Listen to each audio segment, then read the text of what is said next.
keep noticing who you are, noticing awareness, asking yourself, am I aware? It's so interesting because when you notice who you are, you feel this absolute relief travel all through your body, which means prior to that, you were tense, you were holding on to life.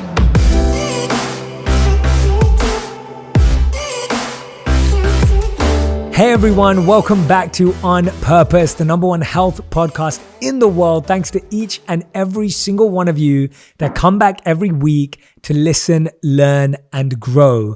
Now today I have the honor and privilege to sit down with one of my favorite authors, someone who has impacted millions of lives over the last couple of decades, and someone that I was just sharing with, I never believed I'd ever get the opportunity to sit down with. Because back in 2006 and before, when I was reading her work and interacting with the work that she was doing in the world, I never believed I'd get this opportunity. And so today I feel extremely grateful to be sitting down with the one and only Rhonda Byrne. And for those of you that don't know, and I mean, there'll literally be like 0.3% of you that may not know, but is an internationally renowned best-selling author that is best known for a documentary and book titled The Secret. Rhonda's work has massively transformed millions of lives around the world, and her newest work is a continuation of her previous insights, and it's called The Greatest Secret. I've just finished reading this book.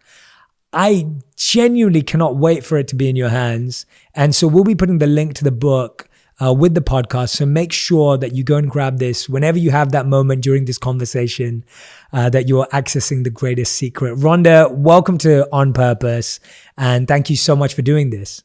Oh, Jay, thank you so much. Do you know, as you were doing that intro, I got very teary because when you're mentioning changing the lives of millions of people, it really, to this day, you know,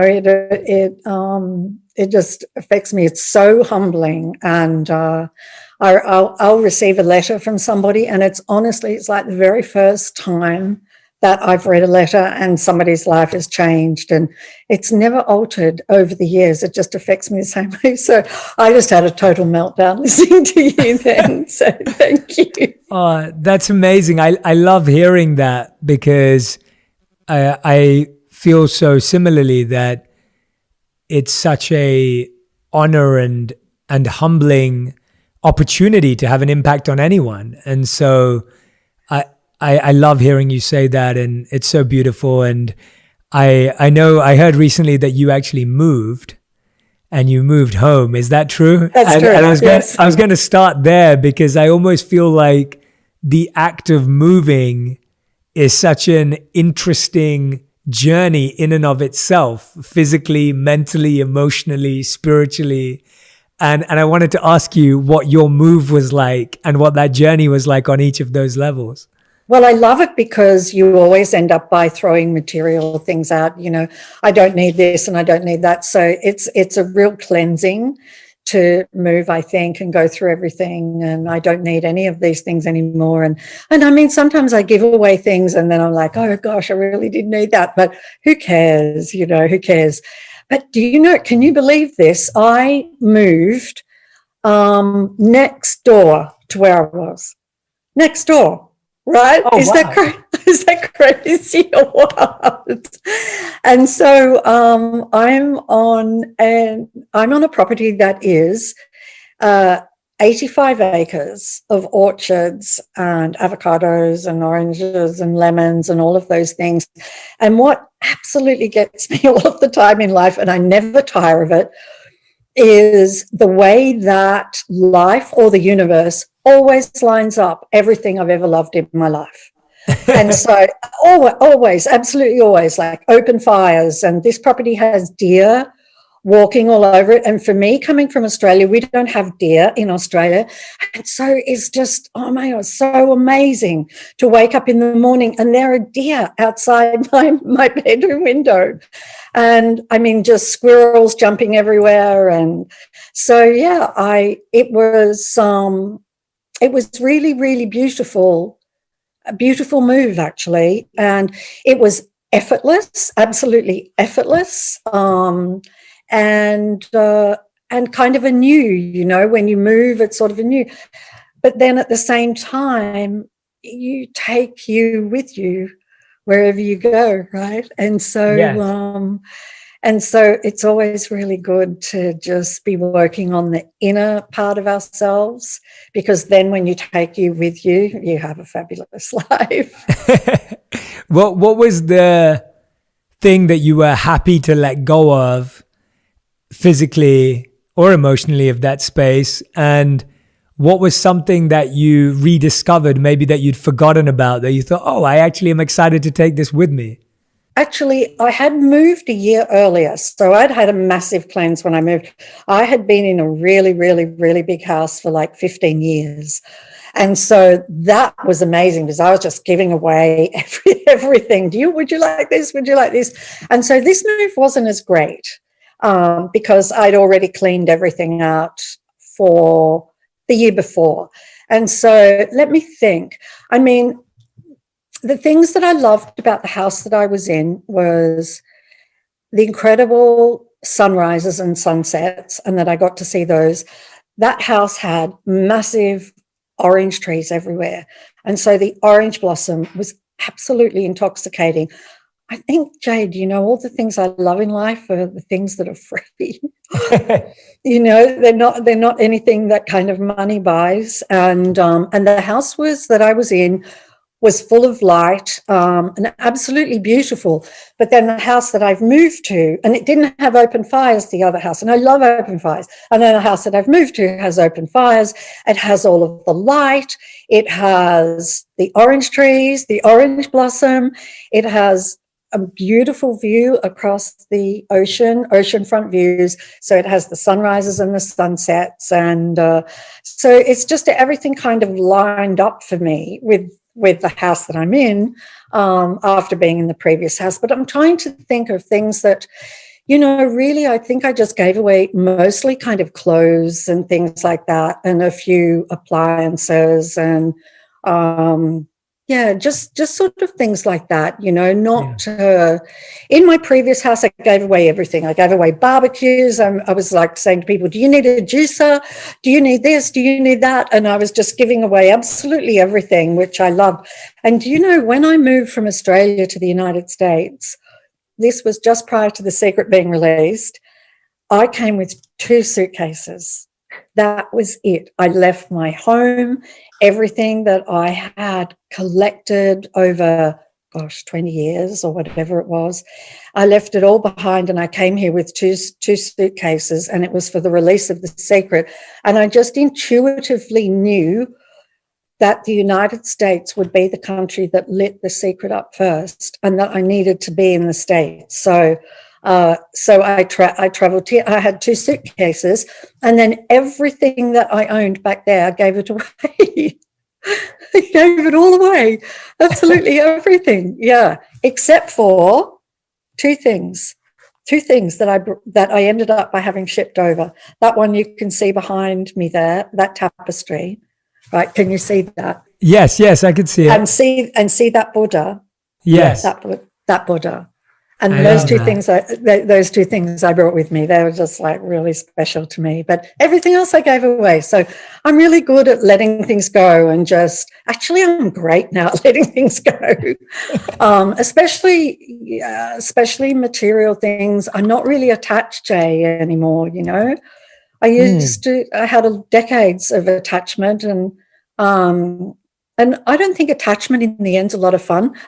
So, absolutely. I mean, it's really beautiful, and I have all of open space here, and I think that reflects the way that I feel inside. And my journey of the greatest secret is just like this freedom and openness to life, and just this trust and faith in life, this total faith that life has got everything under control. Yes. Well, let's start there at the beginning of The Greatest Secret. You share this beautiful thought around how, what keeps us from the greatest secret is a belief. And I really liked how, despite the incredible success of The Secret, you've continued on this journey to continually seek for a deeper secret and the greatest secret, as you call it. And you say that a belief has been blocking us this whole time from this secret. Tell us about this belief. Where does this block of a belief come from? And how has it created such a strong hold on each and every single one of us? Well, the belief is that we are separate and that we are individual, and that all that we consist of, all that makes us up, is just a body and a mind. And I think the majority of people would consider that they're a body and a mind, and the name that they've been given and the story of their life, and I was born here and parents did this and I do this for a living, and siblings, and the story that we then we identify with and carry around with us. And those stories, it doesn't matter what the story is, it doesn't matter how fabulous your life has been, it does not compare to who we really are. And so we have this belief that we are limited, basically, in a nutshell, that we're a limited individual, that we're born and that we die. And that's kind of it. And the truth is we are so much more than that. We are certainly having the experience of being an individual, and we're certainly having the experience, having a human experience, but ultimately it is not who we are, and we were never born and we never die. And we are, if I were to sum up everything that we are, it's almost the opposite to everything we strive to be. So we are all the intelligence that there is, we are all the beauty that there is, we're all the happiness that there is. We are pure love without any judgment whatsoever. We are complete and utter freedom, which is why freedom means so much to us, why we will fight and struggle to be free. And so we have total knowing of absolutely everything in the moment of knowing it. We are infinite and we are eternal. And that is what is actually experiencing this particular form.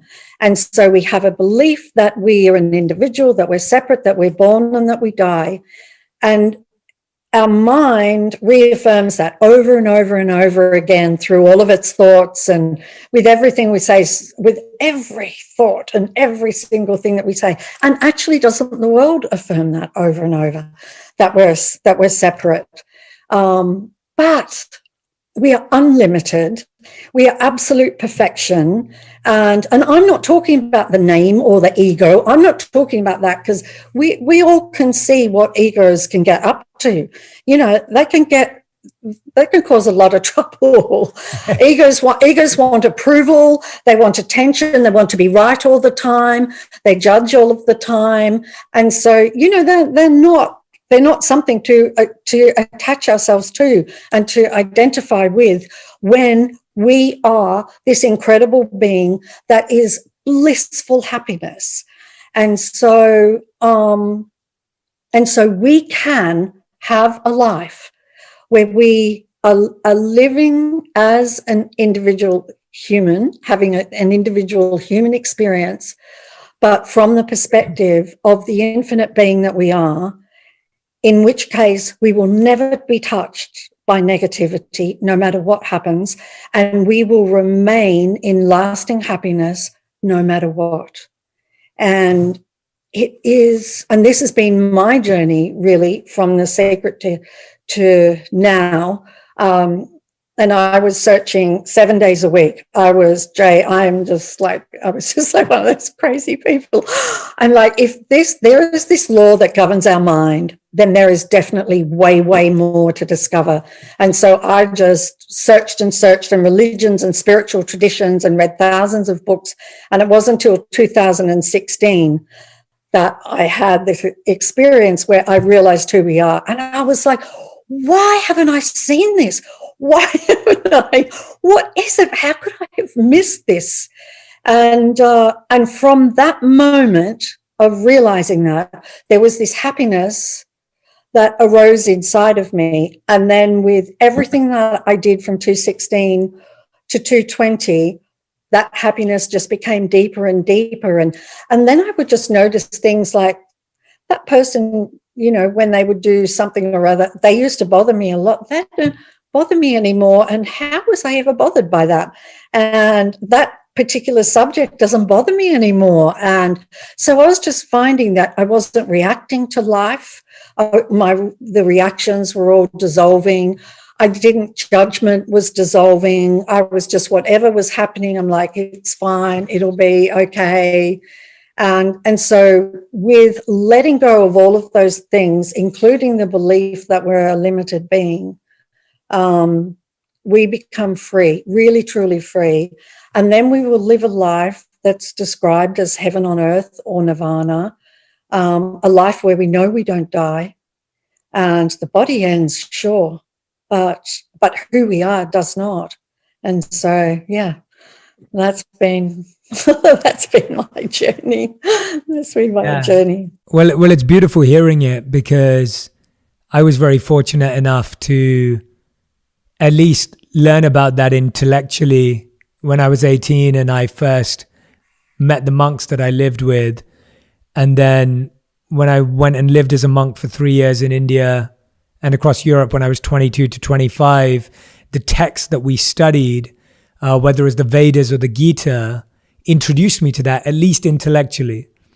And I say at least intellectually because I believe that a lot of these ideas begin at intellect before they truly become realized. Yeah, you're absolutely right. And I think in 2016, you know, it was a realization of who I am, but was I completely living that? No, I remember thinking, oh my gosh, I've lost it. Now, you know, I had it and now I've lost it. And of course you can't lose it because it's who you are, you know, but you've kind of got to go on this, a bit of a journey. You don't have to. There are some people that, oh gosh, they will just hear it and that's it. They will live it. They will live like that for the rest of their life. Yes. And they'll just enjoy. And I've had some letters from some people that has happened to. For me, it was more of a journey. And but oh wow, when you just it definitely intellectually is the beginning, and there's nothing wrong with that at all, because that's where you start, and Absolutely. then it's sort of the diligence to keep noticing who you are, noticing awareness, you know, noticing, asking yourself, am I aware, is, you know, one way to begin. Am I aware? And even in secret, I talk about that, you know, remember that you're aware and to be aware. And so you just keep coming back to noticing who you are. It's so interesting because when you notice who you are, you feel this absolute relief travel all through your body, which means prior to that, you were tense, you were holding on to life, you know, the kind of white knuckle and everything. And so, oh my gosh, it's just like this incredible thing that we have. And then, you know, and then you look out and you see people suffering, and that part's, you know, really challenging because you want to help everybody, and so that they don't suffer anymore. And I remember with my teacher really early on, and I would be like, oh, I've lost it. And why don't I have it all of the time? And she would say, oh, because you haven't suffered enough. Is what she would say to me. You need to suffer some more, you know, and then you really, really, really, it's going to mean more to you than anything else in life. And it's a wonderful thing. But oh my gosh, in your 20s, Jay, heaven. I remember learning that definition, which you described so beautifully, of Satchitananda, and the idea that we are full of knowledge, eternal, and full of bliss. And I remember one of the ways we were trained to understand that is we had no mirrors in the ashram. And without a mirror, you lost conception of your physical self because you no longer could check how you looked. And the other one was, I remember when I first started, and I know you used the beautiful word awareness in The Greatest Secret. I remember I used to write on a little Post-it note when I'd wake up in the morning. I'd have it next to my bedside table, and then on the by the place where I brush my teeth, that I am awareness. Did you really? Yeah, oh my gosh, that's beautiful. Oh yeah, my gosh, to remind myself in the morning to wake up with the understanding that I'm not this body. Oh, brilliant. That is brilliant. People should do that. People should do that. I mean, that is absolutely fantastic. Yeah, I am awareness. Because the moment that you say, like, our mind can't comprehend awareness. It can't comprehend it. The mind is sitting in awareness. And so the really beautiful thing is that saying something like I am awareness or am I aware, the mind just goes quiet, just really quickly. And when the mind's quiet, then all that there is awareness or consciousness or whatever. The word doesn't matter. I tried to choose the word that I felt was the simplest, that people could kind of understand. But the moment the mind drops, there is awareness. And so, I love that. I am aware. Love it. Oh, thank you. Yeah, it was, that's why when I was reading your book, and I hope you can tell, like when I was reading your book, I felt so happy because when you were sharing this was the greatest secret, I couldn't agree with you more. I don't think there is a deeper secret at the beginning of knowledge. And we were always told that this is the first lesson you'll learn and the one that will take you your whole life to live, like to actually practice. And so when I was reading the book, it was so beautiful for me because I could totally see how much you care for people and for what journey you want them to take. But isn't it fascinating that we almost, and you said something really beautiful, and you talk about in the book about how actually we are free and we have complete freedom, but we limit ourselves. But isn't it fascinating that we think that the body and mind keep us safe? So like the very things that are actually keeping us imprisoned, we think that they are our safety. Totally. And don't you think, also with what's happened in the last year, that we had this idea, or most people have this idea that they work really, really hard to get safety and security, to accrue things and to have money in the bank and to have a house and all of those things, to have safety and security.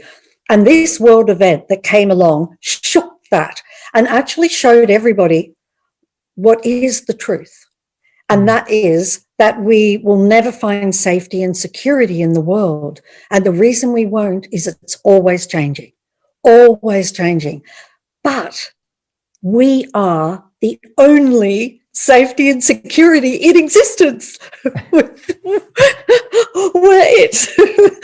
We're trying to get on the outside what we are on the inside. And that is not to say to enjoy this incredible world. I mean, this is a miracle. This is miraculous, this experience of this world. And it is here for us to enjoy in every way that each person wants to enjoy it. But to know who we are, to instead of spending a whole life trying to fill ourselves from the outside world, which will never ever work, is to spend just a little bit of time on the inside, like waking up to I am awareness, or asking, am I aware? And one of the things that I found that was really fantastic, and there's so many incredible practices, and I'm sure, oh my gosh, you would have done so many fabulous ones. I would love to hear about that. One of the things that all of the things in The Greatest Secret, all of the things that I did, and the teachers that are in The Greatest Secret were my journey, all of them from The Secret through to now. Every single one of them changed my life in one way or another. Some I followed for a couple of years and some for a month. But all of those teachers played a really, really big part in my life.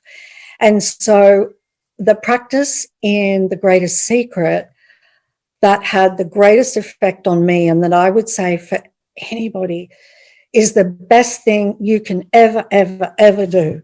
And that is to never resist negative emotions, and instead to do the exact opposite, which is what we have not been told to do, which is the opposite to resistance is to welcome. So resist is push away, and welcome is to pull in. Embrace, yeah. Embrace. Exactly. And to embrace those negative emotions, because the most incredible thing happens when we do embrace them, when we allow them to be there, when we don't try and change them, when we don't want to make them go or do anything, but just allow them to be there. They just evaporate. And the more that you do it, the faster they evaporate. Because when I started, I would feel a strong emotion and it would maybe last 30 seconds, 45 seconds or something like that, and then gradually ebb away. But the more that I welcome, the weaker they get. Each time you welcome a negative emotion, it just gets weaker, until you don't have a trace of that negative emotion in the body at all anymore. And when you don't have a trace of it, you're never going to feel it. Explain to us, as you do in the book, what does it mean to truly embrace and welcome a negative feeling? What does that mean in practice? Because I couldn't agree with you more. And just to help people as they're listening and watching, they're thinking, you know what, right now, there's so much negativity in the world. I'm watching the news. I'm stressed out about this. My kids are at home. I'm having to homeschool. How do they welcome that? And I agree with you. We resist completely. We don't want to feel negative. We don't want to, because it's not pleasant, feeling negative feelings. So when you feel a negative feeling arise in you, notice the feeling. Don't focus into the feeling, because if you focus into it, you'll just make it stronger. The mind is really powerful, so don't focus into it, but notice the feeling. And just welcome it. So it's almost like you could imagine just putting your arms out like this, arms out to the side of you, and just allowing the feeling, which is simply energy. That's all it is. Even fear, it's just energy, and just allowing it to pass on through. One thing that I did was I would imagine putting my arms around and embracing the feeling and pulling the feeling in close to me. And I just found that was amazing for me. I think people can try all kinds of different things. Like, I just imagined that feeling was one of my oldest, dearest friends that I love so much that I hadn't seen in decades, and they arrived at my door. And I was just like, could not get my arms around them fast enough. And that is what I imagined with each of the feelings. And I mean, at one point in my life, I did that with depression. And so and that's really how I learned how powerful this practice is, because when I wrapped my arms around the depression, it just dissolved. And the relief, the relief that you feel when a negative feeling dissolves is so good. It's worth every second. It's like a high. And the reason it's like a high is because when you dissolve the feeling, there's you underneath and who you really are. And so you get a flash of who you really are, this kind of joy and happiness. And so, yeah, that's what I did. I would embrace the feeling and hold it in without focusing on it. Notice it, but don't focus into the feeling, and just let it dissolve. And I promise the next time you feel that feeling, it will never be as strong when you do it. And so you do the same thing the next time that feeling arises. And then the time after that, it's going to be weaker. It just gets weaker and weaker and weaker until you get to a point where you're like, I can't remember the last time that I got angry. I just can't remember. When did I ever get angry? You just, or agitated or impatient, and so you do it with every feeling. So to give people a really good guide, I would say that unless you're feeling really happy, joyously happy, welling up inside of you, you have a negative feeling. pretty good. You don't need to know what the name of it is to welcome it. You just welcome it. It doesn't matter about its name. Doesn't matter what it is. Just welcome the feeling or embrace the feeling or allow the feeling to be there. And then you will begin to dissolve these negative feelings that are actually masking who you are. The more you dissolve them, the greater the happiness arises within you. Beautiful. I love that. And I encourage everyone right now who's listening and watching to do that practice, to give it a go, to experience it and experiment with it, because what Rhonda's saying is something that it needs to be experienced. It needs to be felt. It needs to be put into practice. It's not something that you need to overthink or overanalyze. Actually do it and feel it, and you'll figure out how it works for you. Rhonda, I'm intrigued. What is the first thing you do in the morning to start your day? What is it that you do that you feel starts your day? Because I feel that a lot of the times what I'm noticing, especially now in the culture we live in, whether it's reaching for our phone, whether it's looking at the news, we're starting our day with energy that's already putting us in the wrong direction or pushing us in the wrong direction. What are you doing? What are you encouraging people to do first thing in the morning to start with this understanding that we are awareness, to start with this understanding that negative feelings need to be embraced? It's so amazing because the first thing I do now is I lay in bed and as awareness. So I be awareness. And I just lay there for a particular amount of time, just feeling the joy and the freedom of the eternal being that we are, and just lay in awareness. And so that's what I do absolutely every single morning. And what's extraordinary now, I mean, at the beginning, it was like I felt like I had to remember to do that, but that doesn't even kind of make sense. But I that's what I felt. I felt like I had to remember to do it. And now, at the moment I open my eyes, is just awareness just fills the room, and the joy just fills the room. And so I lay in that. Prior to that, I would wake up every day in gratitude. Yeah. Prior to that was gratitude was, and Jay, even now, if life gets a bit bumpy or something happens, just something not really negative, but just something where everything isn't flowing, then I will just look at gratitude and through awareness, just be so grateful for the fact that we are this infinite being and that no one dies. I'm so grateful to be aware of this and to know this. It's quite, that's also quite humbling that somehow or another in this lifetime is that I had this awakening and realization of this. And because as you say, I agree with you 100%. There is nothing greater than knowing who you are. There's nothing. There will never be anything greater than that. 1,000 years from now, 10,000 years from now, nothing will be greater than knowing who you are and being who you are. And it's just step by step, little step by step. And now's a really good time because the ego is being challenged. The mind is being challenged. It's being hit on all sides with the disharmony and the disruption on the planet. And so now is the best time ever to really welcome those emotions and to look in the direction of who you are instead of who you are not. Yeah, absolutely. Absolutely. And I just want to address, because I feel like someone may be listening to us and thinking, well, Rhonda J, how does this help me be successful, be happy, live the life I want? How does this create it? And I just want to dive into what Rhonda's going to have to say about this, but I just want to address it from how I see it. The understanding is very simple, that as Rhonda's saying, we're not our body. And if we think we're our body, we will surround ourselves with things that are good for the body.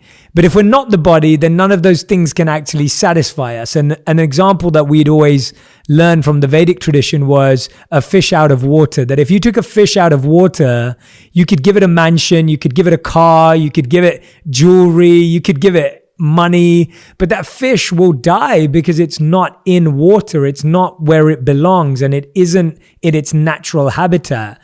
And so similarly, understanding that we are awareness gives us the opportunity to do what is right for us as awareness, to truly feed that awareness. Because I think the challenge that we think about when we think about success or happiness, we think of success and happiness on the basis of the body and the mind. And that's why even after accumulating everything, we still feel dissatisfied because those things only touch the body and mind. Correct, Rhonda? Correct. And really the best thing that could happen to everybody is that their greatest dream comes true. Because when your greatest dream comes true, the dream that where you are absolutely convinced that when this dream comes true, that is when I will really be happy. The best thing that can happen is that dream comes true, because when it does, you will realize that there is something missing, and that happiness that you thought you would have doesn't last. And so it's such a beautiful thing. And for people who have been successful, then they get to that point and they're like, they're not happy. And they're not happy because those things were never going to make you happy in the first place anyway. And so, but in terms of success, I would say this, that when you are who you really are, when you're living from the place more of who you are than who you are not, everything that you need and want will fall into your hands effortlessly. And you are actually, the infinite being is effortless. And the way to kind of tell who's in charge is whether it's the ego or the mind that's in charge, or who you really are that is in charge in any moment, is effort. And if you're efforting, if you can feel this efforting, then it's the ego and the mind. And if you're coming from a place of effortlessness, where athletes call it being in the flow, and everybody has these kind of descriptions, it's where the mind has stopped and just everything is flowing. You just feel like everything in the universe is just dancing your dance and singing to your song. And so in terms of success, when you are being more of who you are, that idea that was going to make you successful is what will come to you, that original idea, because the mind just recycles. That's all it can do. It's a program and recycles. And the ideas that business ideas that have never been on earth, they are coming from awareness. They are coming from above the mind. So when you are awareness, that is when everything will fall into your hands, everything that you need. And it just, your whole life flows and you're just happy all of the time. Like it's just like the universe is just saying, and I even wrote in The Secret, the shortcut to the secret is be happy now. Right? Just be happy. Let go of all of the things that you're saying why you can't be happy, and just be happy now. Because when you're happy, everything just falls into place. It's so amazing. So definitely for success, that is the fastest way to success, is to be who you are. And it's not, we're not talking about going in a cave or doing anything like that. We are talking about living your life in the incredible form and human being that you are, and having the experience that you are, but from a place of knowing that you are the infinite being, that you are immortal. And we are taught, as Jay said, it's got to be through your experience. It can't be through, I heard, Rhonda talk about this and whatever. No, not interested in you taking on another belief. What it is for you to experience it. And it is not hard for you to experience it, because it's who you are already. It's not anything that you have to go out and get. In some ways, it's almost frustrating, isn't it? I remember when I started out, I'm like, it's who I am already. But at the time, I'd be like, I can tell the mind's taken over at the moment. And yeah, it's already who we are. And so what we've done is we've attributed everything that is awareness to the mind. We've given the mind the whole thing. And it's awareness that is hearing these words right now. That is what's hearing these words, right? That is what is seeing through these eyes. It's awareness. Without awareness, we wouldn't even know we're alive. Exactly. Well, that's the thing, Rhonda, that, you know, I've heard a lot of people say that when they first saw an autopsy or they went to a funeral, that's when they realized they weren't the body. Like that was when if you haven't seen an autopsy, I recommend everyone finds a way to visit the hospital and see that allows us to disconnect from, we're not this physical body. We get that. But I feel that for a lot of people, like you rightly said, it's difficult to think we're not the mind because, like you said, we have given the mind all of awareness. We think that is us. So I think a lot of people are getting to the understanding that we are not this body. I think people can get there to some degree, at least in their mind. But then a lot of us struggle to get behind, well, if I'm not the mind, then what else is there? Tell us about how you start seeing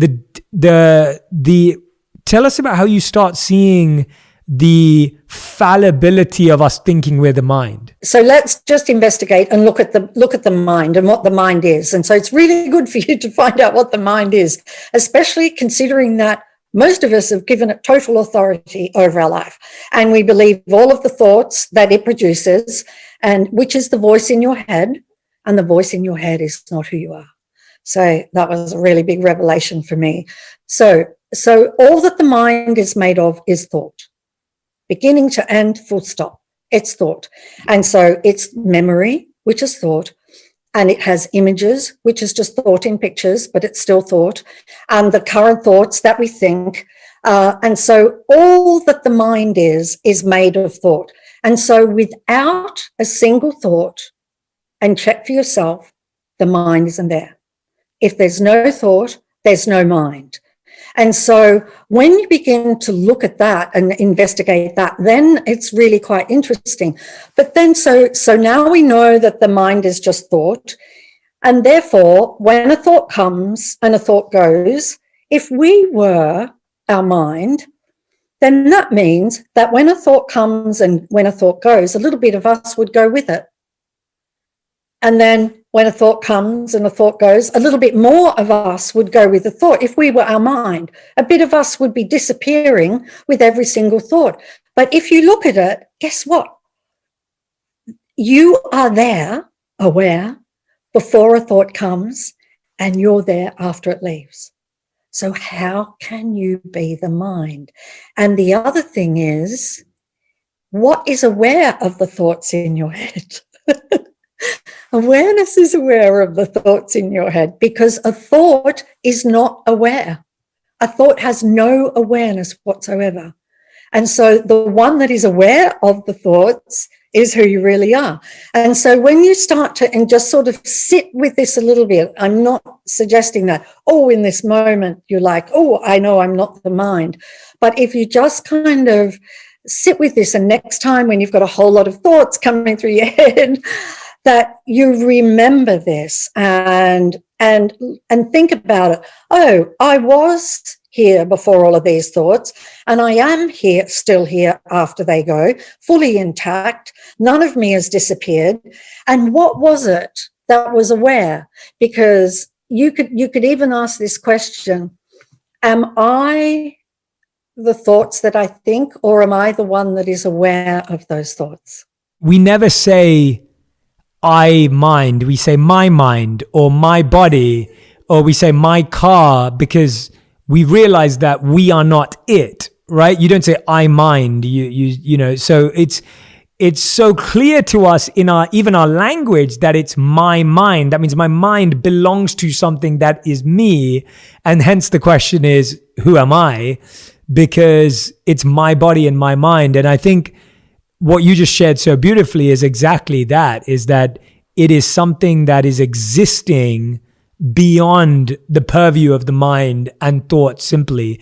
And for anyone who's wondering and trying to intellectually wrap their head around this, the reason why it's so powerful to understand this is because then the negativities of the mind and the body start to affect you less, because you realize that they are not you and that they are not your life.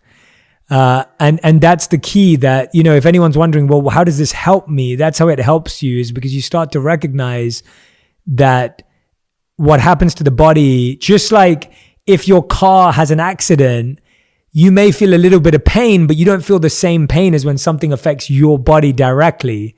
And that the car is a shell. And so similarly, you start realizing that I'm a driver inside my body and my mind. And so even though my body's hurt, yes, obviously I need to go to the hospital and take care of it, of course, but that still isn't me. No, and you know, Lester Levinson, who is in the who's no longer in physical form, but who's quoted in The Greatest Secret, and he would say that that our mind is just being created for one reason and one reason only, and that is to create what we want. That's it, full stop. That's its job. That's its tool, to create what we want in this life and what we want to experience in this life. And that it's not our psychiatrist, psychologist, psychotherapist, and tells us what to do, and believing our thoughts. And I believe my thoughts for decades. It's just amazing that you would believe these thoughts in your head. And if people just notice the next time, and I hope there's no next time, but that you feel agitated or negative emotion or feel stressed, it's because you were believing a whole lot of negative thoughts. That's it. You were just believing thoughts. And then that sends you, you know, into negativity. And so our freedom is, the mind is wonderful, fantastic tool. Nothing wrong with the mind. The only problem comes with the mind is when we think it is who we are. That's the only problem. And you give this analogy, which I loved. You talk about how we're in this dream state, and there's a need for awakening from that, because when you're asleep, right? When you're asleep, and I think a lot of people feel that. I think people right now feel an awakening in their life that's coming. Tell us about the awakening you're speaking about. I just think you know when you've woken up. I just think you know when you've woken up, because like if you're wondering, oh, am I asleep now? Have I woken up? When you wake up, you feel incredible. You feel so much lighter than you've ever felt. You feel so much freer, happier. Life just becomes miraculous. Everything is a miracle. The little things that you just kind of ignored before now are just things that will bring you to your knees, because the sheer beauty and love of those things, like sunsets. And I remember in my life, I would hear people speak of these things. And I remember I used to think, oh, you know, I just need to be able to pay my bills, you know, forget about sunsets and all that kind of thing, you know. But as you awaken, it just frees you from all of the limitations and all of the conditioning that we've all had in our lives. No one's to blame for that. It's just kind of part of the journey. And you just become free. The feeling is incredible. And people can have lots of little awakenings, can they not, you know, along the way, like a little, and it's usually when you've seen through some belief that you're like, oh my gosh, I used to believe that, and that isn't true. And then you just suddenly feel lighter and freer. And so awakening is just a big one of those. It's just a huge sort of realization. It's like a wow moment, but instead it's a wow moment.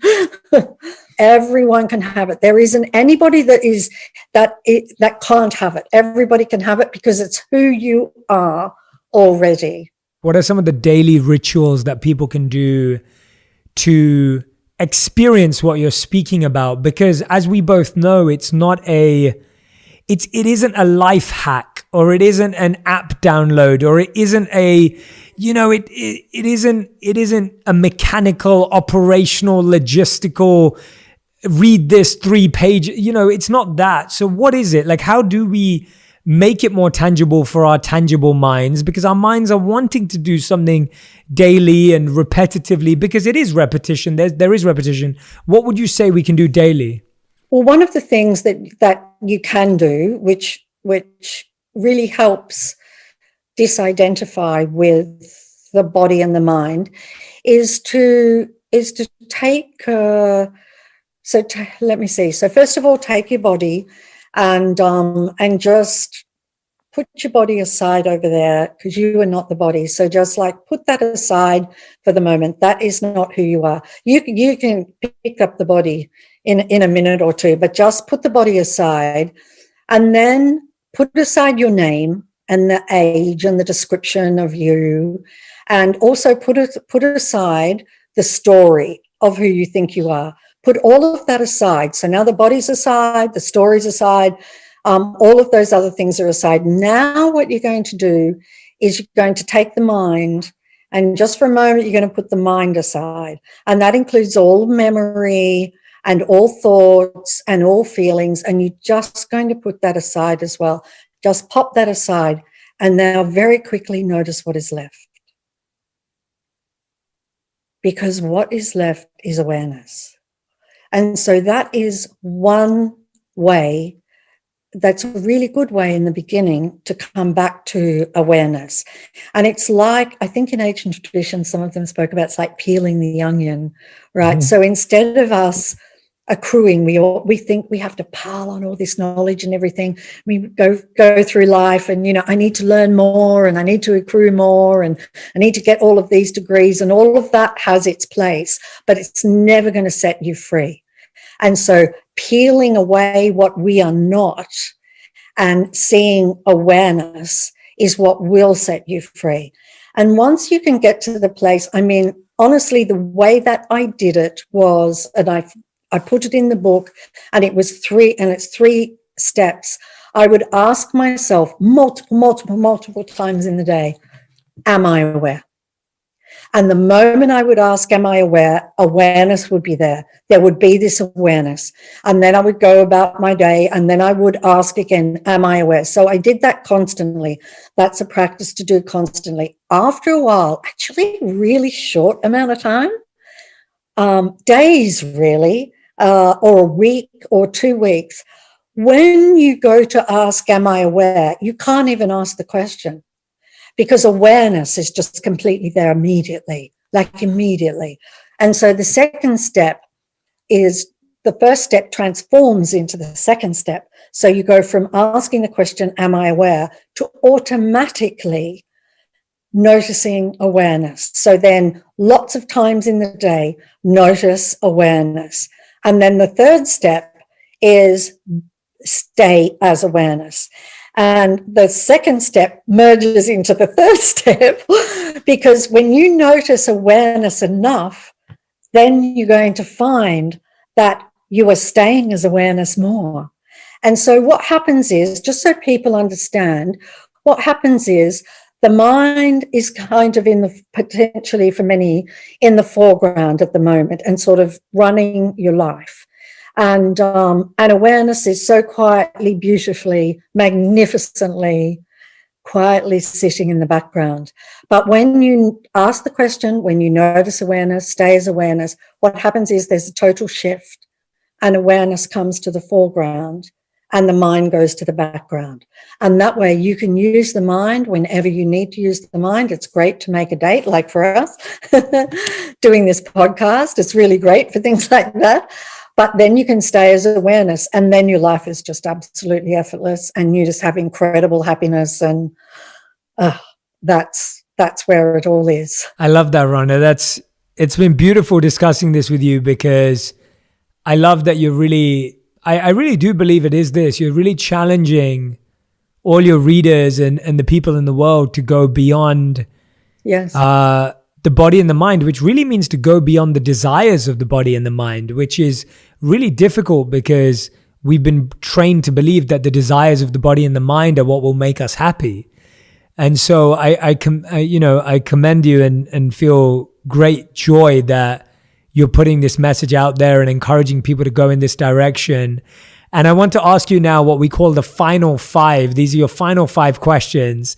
And we do them in a fast 5 rapid fire. So wow. each answer has to be 1 word to 1 sentence maximum. So Rhonda, these are your final 5. And the first question is, what is your biggest lesson from the last 12 months? Discovering awareness. Beautiful.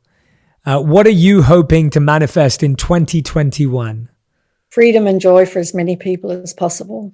What do you know to be absolutely true about human nature that many would disagree with? That is ultimately not our true nature. Human nature is not ultimately our true nature. Question number 4. If you could create 1 law that everyone else in the world had to follow, what would it be? Oh, wow. Oh, happiness is mandatory. Yeah, that's right. I would have the law of happiness, because then everything would be totally fine. I love it. And question number 5, final question. Beautiful, very quick, concise answers, very, very clear and amazing. 5th and final question. What is 1 truth that you try to live by every day? As I try and live by, as who I really am. So the infinite being that we all are, and awareness that I am, that is the most important thing in my life. Everyone, that's Rhonda Byrne, The Greatest Secret. If you want to dive deeper into your personal, eternal journey, then this book is a phenomenal guide to doing just that. It's a lot heavier than it looks too. It's a heavy I know, book. right? It's a heavy, chunky book. What happened there? The truth is heavy, so it's a heavy book. It's a beautiful book. I highly recommend it to everyone who's listening and watching today. Rhonda, it's been a joy spending this time with you. I really look forward to meeting you in person and getting to do this again in person one day. And I'm really excited for all your readers, the millions of people that will read this book and take that next step in their journey towards discovering who they truly are beyond the body and mind. If you want even more videos just like this one, make sure you subscribe and click on the boxes over here. I'm also excited to let you know that you can now get my book, Think Like a Monk, from thinklikeamonkbook.com. Check below in the description to make sure you order today. Make sure you order today. Make sure you order today. Make sure you order today. Make sure you order today. Make sure you order today. Make sure you order.